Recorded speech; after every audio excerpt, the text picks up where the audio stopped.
আসসালামু আলাইকুম। এনসিপির যেখানে সকল দরজা বন্ধ হয়ে যাচ্ছে, সেখানে একটি দরজা এনসিপির জন্য আবার খুলে গেল। সেটি কোন দরজা, সেই মূল আলোচনা যাবার আগে সকলের কাছে রিকোয়েস্ট করবো, যারা আমার চ্যানেল থেকে দেখছেন ভিডিওটা, অবশ্যই তারা চ্যানেলটাকে সাবস্ক্রাইব করে রাখবেন, এবং যারা পেজ থেকে দেখছেন অবশ্যই পেজটাকে ফলো করে রাখবেন। দর্শক, মূল আলোচনায় যাবার আগে আপনি আরেকটা রিকোয়েস্ট করবো, মূল ভিডিওটা দেখবেন, দেখার পরে তারপর আপনাদের মূল্যবান মন্তব্য অবশ্যই করার চেষ্টা করবেন। তো এনসিপি নামক এই দলটার বর্তমান যে রাজনৈতিক তাদের যে অবস্থান বা তাদের যে পরিস্থিতি, তাদের যে বর্তমানে তাদের যে রাজনৈতিক কর্মকাণ্ডগুলো দেখা যাচ্ছে, মনে হচ্ছে যে এনসিপি নামক এই দলটি আগামীতে আর থাকবে কিনা, বা আগামীতে এই দল নামক এনসিপি নামক আর কোনো দলের কোনো অস্তিত্ব থাকবে কিনা সেটা কিন্তু এখন বোঝা যাচ্ছে। যে কারণ বর্তমানে এনসিপির যে কর্মকাণ্ড এবং এনসিপির যে যারা মুখ্য সমন্বয়ক বা মুখ্য ভূমিকা আছে, তাদের যে কর্মকাণ্ডগুলো দেখা যাচ্ছে, তাতে মনে হচ্ছে না যে আসলে এনসিপি নামক একটি দল আর বাংলাদেশে থাকবে বা থাকতে যাচ্ছে। কিন্তু সকল দরজা যখন বন্ধ হয়ে যাচ্ছে, তখন একটি দরজা খুলে গেছে, সেটি হচ্ছে বিএনপি নামক একটি দল। অর্থাৎ সম্প্রতি আপনারা দেখেছেন বিবিসিতে বিএনপির যে ভারপ্রাপ্ত চেয়ারম্যান জনাব তারেক রহমান একটি সাক্ষাৎকার দিয়েছেন। সেখানে যখন এনসিপির প্রসঙ্গে কথা তোলে সাংবাদিকরা, তখন জনাব তারেক রহমান খুব সুন্দরভাবে তিনি উত্তর দিয়েছেন যে এনসিপি তারা একটি ইয়াং জেনারেশনের দল, তাদের বাংলাদেশের দরকার আছে, বাংলাদেশের রাজনীতি তাদের দরকার আছে, তাদের অনেক ভবিষ্যৎ আছে। তারা যদি ইচ্ছে করেন, তাদের জন্য বিএনপির দরজা খোলা আছে। বিএনপি তাদেরকে নির্বাচনী উপলক্ষে তাদেরকে সাদরে গ্রহণ করে নেবেন। অর্থাৎ আগামী জাতীয় সংসদ নির্বাচনে এনসিপি কোন দলের হয়ে নির্বাচন করবে বা কোন দলের সাথে তারা সম্পৃক্ত হয়ে জোটবদ্ধভাবে নির্বাচন করবে, সেটা কিন্তু এনসিপি এই মুহূর্তে, এনসিপি নামক এই দলটার ভূমিকা অস্পষ্ট। অবশ্যই সে কিছুটা তাদের জন্য একটা আশার বাণী বা শান্তির বাণী বা শান্তির নিঃশ্বাস হয়তো বা ফেলতে যাচ্ছে এনসিপি, যে কেউ যখন জায়গা দিচ্ছে না, কেউ যখন এনসিপিকে নিয়ে আগামী ভবিষ্যৎ স্বপ্ন দেখাচ্ছে না, তখন বিএনপির ভারপ্রাপ্ত চেয়ারম্যান জনাব তারেক রহমান এদেরকে একটা আশার স্বপ্ন দেখাচ্ছে যে এনসিপি নামক একটি দল রাজনীতিক অঙ্গনে থাকুক। রাজনীতি করার জন্য তাদের যে পরিকল্পনা, বা ইয়াং জেনারেশনের যে পরিকল্পনা, ইয়াং জেনারেশনের যে অবদান বাংলাদেশে, তাদের একটা অবদান বাংলাদেশে থাকবে, বা তাদেরকে নিয়ে আগামী রাজনীতিতে তাদেরকে একটা স্বপ্ন দেখানোর যে যে একটা সুন্দর একটি দরজা খুলে দিল জনাব তারেক রহমান, সেটা এনসিপির জন্য অবশ্যই খুব একটি ভালো উদ্যোগ বা ভালো কাজ। কিন্তু প্রশ্ন হচ্ছে যে এই এনসিপি যখন বিএনপিকে নিয়ে এত সমালোচনা, বিএনপির প্রতিষ্ঠাতা জনাব শহীদ প্রেসিডেন্ট জিয়াউর রহমান এবং বিএনপির যে চেয়ারপারসন বেগম খালেদা জিয়া, বিএনপির ভারপ্রাপ্ত চেয়ারম্যান জনাব তারেক রহমানকে নিয়ে সমালোচনা, তাদেরকে নিয়ে কটূক্তি এমন কিছু করে নাই এনসিপি। আমরা দেখেছি 5ই আগস্ট, 5ই আগস্টের পরে, সরকার পতনের পরে এনসিপি বিএনপিকে কোনো একটি দলের ছত্রছায়ায় গিয়ে, কোনো একটি দলের মানে ইন্ধনে পড়ে এই বিএনপিকে এমনভাবে পচানোর চেষ্টা তারা করে নাই, মানে এমন অপপ্রচার করেনি যে যা বাদ রেখেছে। অর্থাৎ শহীদ প্রেসিডেন্ট জিয়াউর রহমানকে নিয়ে তারা কথা বলতে বাদ দেয়নি, বেগম খালেদা জিয়াকে কথা বলতে বাদ দেয়নি, জনাব তারেক রহমানকে কথা নিয়ে বলতে বাদ দেয়নি। এই এনসিপির কিছু নেতা আছে, তার মধ্যে আমি স্পষ্ট করে বলি এনসিপি একটা বেদব একটা আছে, চরম বেদব, সেটা হচ্ছে যে নাসিরউদ্দিন পাটোয়ারি। এই বেদবটার জন্য এনসিপির আজকে এই অবনতি। আপনারা যদি একটু লক্ষ্য করে দেখেন, একটু খেয়াল করে দেখেন, যে প্রত্যেকটা রাজনৈতিক ব্যক্তিত্বের তার সমালোচনা থাকবে অন্য দলকে নিয়ে, অন্য একটা ব্যক্তিকে নিয়ে, যে কোনো রাজনৈতিক ব্যক্তিত্ব নিয়ে বা রাজনৈতিক দল নিয়ে তাদের একটা সমালোচনা থাকে।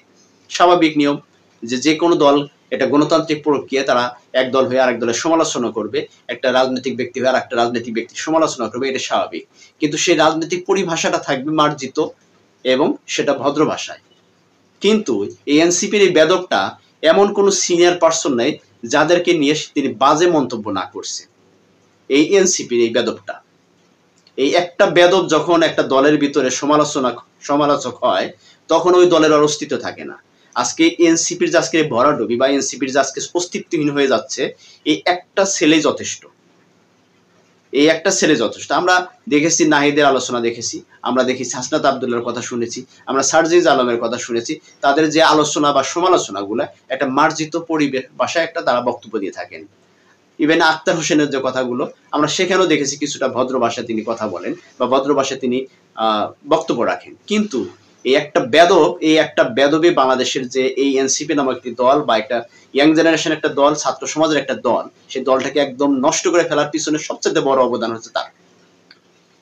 সে এমন কোন সিনিয়র ব্যক্তিত্ব নাই, সিনিয়র রাজনীতিবিদ নাই তাদের নিয়ে সমালোচনা করেনি, কিন্তু সেই সমালোচনাটা সম্পূর্ণ একটা বেদবী ভাষায়, একটা মানে মানে জঘন্যতম ভাষায় তিনি সমালোচনা করেছে, যে সমালোচনাগুলা মানুষের মনে কাটা দিয়েছে। কারণ শহীদ প্রেসিডেন্ট জিয়াউর রহমানের অবদান এদেশে কে না জানে, বেগম খালেদা জিয়ার অবদান কে না জানে। এখন তাদের নিয়ে যদি একজন মানুষ সমালোচনা করে, সেটা সমালোচনা থাকতে অবশ্যই ভদ্র ভাষায় থাকতে হবে।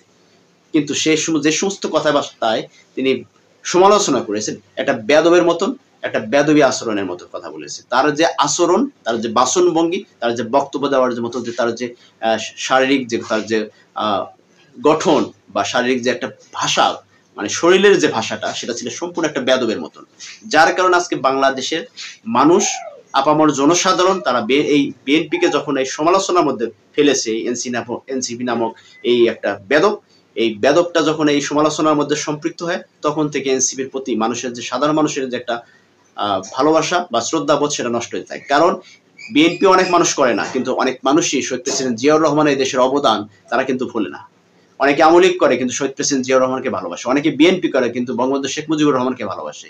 আজকে বঙ্গবন্ধু শেখ মুজিবুর রহমানকে বাজে মন্তব্য করা বা তাকে নিয়ে আলোচনা করতে পারেন, সমালোচনা করতে পারেন, তার যে ভুল ভ্রান্তিগুলো আছে সেটা নিয়ে আপনি মানে গঠনতন্ত্রমূলক ভাবে আপনি আলোচনা করতে পারেন। কিন্তু বঙ্গবন্ধু শেখ মুজিবুর রহমানকে নিয়ে আপনি বাজে মন্তব্য করবেন, কিন্তু সেই বাজে মন্তব্যটার ভাষাটা কিরকম বাজে হতে পারে, এটার উপর আপনাকে লক্ষ্য রাখতে হবে। যে আপনি যে তাকে নিয়ে একটা সমালোচনা করছেন, তার সমালোচনা থাকতে হবে একটু, অবশ্যই ভাষাগত দিক আপনার খেয়াল রাখতে হবে।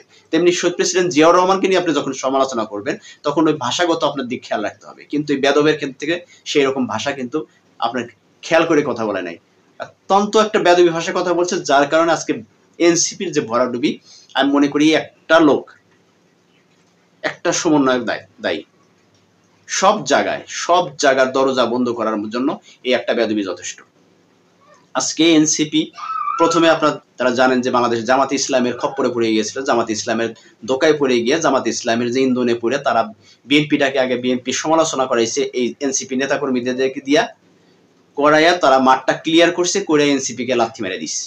লাথি খায় এখন বের হয়ে আসছে। তারা তো বিএনপি সমালোচনা করছে, বিএনপি তো এখন তারা কাটা, এটাই স্বাভাবিক। কিন্তু তারা যখন জামাতের কাছ থেকে লাথি খেয়ে বের হয়ে আসলো, বিএনপি সম্পর্কে তারা যখন বাজে মন্তব্য করতে করতে তাদের বিএনপির সাথে তাদের একটা সুসম্পর্ক নষ্ট হয়ে গেল, এখন তারা দুটি বড় রাজনৈতিক দলের সাথে তাদের যখন সম্পর্ক নষ্ট, তখন এই অস্তিত্বহীন হয়ে যাওয়ার মতো তাদের অবস্থান। কারণ তারা যে রাজনৈতিকভাবে বা আগামী জাতীয় সংসদ নির্বাচনে কোনো একটি নির্বাচনী আসন থেকে তারা বিজয়ী আসবে, এরকম দক্ষ সম্পন্ন কোনো ব্যক্তি এনসিপির ভিতরে এখনো জন্ম নেয়নি। যারা এখন পর্যন্ত যারা আছে, তারা কোনো একটি জায়গা থেকে যে এমপি নির্বাচনে এমপি হয়ে পাশ করে বের হয়ে আসবে, এরকম যোগ্য সম্পন্ন ব্যক্তি এনসিপির ভিতরে এখনো জন্ম হয়নি। অর্থাৎ যদি কোনো দলের সমর্থক হয়ে বা কোনো দলেরই যদি জোটবদ্ধভাবে হয়ে যদি কোনো দলের হয়ে যদি নির্বাচন করে, হয়তো সেখানে একটা সম্ভাবনা থাকতে পারে। যদি আবার সেখানে যদি স্বতন্ত্র কোনো দক্ষ বা যোগ্য একজন ব্যক্তি থাকে, সেখানেও ফেল মারার সম্ভাবনা আছে। তো এনসিপির যখন সব দরজা বন্ধ হয়ে যাচ্ছে, আমরা কিছুদিন শুনেছি যেখানে গণ অধিকার পরিষদের সাথে একটা জোট হবে বা গণ অধিকার পরিষদ এবং এনসিপি ভেঙে একটি দলে পরিণত হবে, সেটার সম্ভাবনাও একদম ভেঙে গেছে।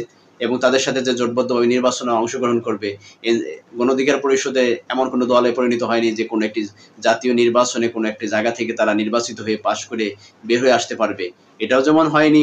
এনসিপি তো নেই, তাহলে দুটি দল একত্রিত হয়ে নির্বাচন করলে সেখানেও কোনো আশা নেই। একমাত্র আশা ভরসা যদি এখন থাকে, তাহলে সেটা বিএনপি যে দরজাটা খুলে দিল, সেই বিএনপি একমাত্র তাদের শেষ আশা, শেষ ভরসা। অর্থাৎ জনাব তারেক রহমান তাদের একটা আশার সম্ভাবনা দেখিয়েছেন। জনাব তারেক রহমান তাদেরকে নির্বাচনে একটা স্বপ্ন দেখিয়েছেন। তার যে বিবিসি বাংলার যে সাক্ষাৎকারের মাধ্যমে এনসিপির জন্য এখন তাদের একটা আশার স্বপ্ন তারা এখন বুনতে শুনেছে, বা যদি মনে করে যে বিএনপির সাথে তারা জোটবদ্ধভাবে আগামী জাতীয় সংসদ নির্বাচনে অংশগ্রহণ করবে, সেখানে হয়তো বা সংসদে প্রতিনিধিত্ব দেওয়ার মতো বা করার মতো হয়তো 2-4 জন পোলাপান সেখানে সংসদে যাইতে পারেন, সম্ভাবনা আছে কিছুটা, 100% নেই। তারপরে এনসিপির এখন রাজনৈতিক দক্ষতা বা দূরদর্শিতা বা তাদের চিন্তা ভাবনার উপর নির্ভর করবে আগামীতে আসলে কার সাথে জোটবদ্ধভাবে তারা নির্বাচনে অংশগ্রহণ করবে এবং কার সাথে থাকলে তাদের ভবিষ্যৎ ভালো থাকবে, তারা একটি রাজনৈতিক দল হিসেবে প্রতিষ্ঠিত হতে পারবে বাংলার মাটিতে, সেটা তাদের উপর নির্ভর করবে। তাদের এখন রাজনৈতিক যে সিদ্ধান্ত বা তাদের যে পরিকল্পনা, এটাই একমাত্র নির্ভর করবে যে আগামীতে তারা টিকবে কি টিকবে না, তারা অস্তিত্বহীন হয়ে পড়বে না অস্তিত্ব সম্পন্ন হয়ে উঠবে। দর্শক, আপনাদের এই ব্যাপারে যদি কোনো মতামত থাকে অবশ্যই কমেন্টসে লিখে যাবেন। আর সবাই ভালো থাকবেন, সুস্থ থাকবেন। আল্লাহ হাফেজ। আসসালামু আলাইকুম ওয়া রাহমাতুল্লাহি ওয়া বারাকাতুহু।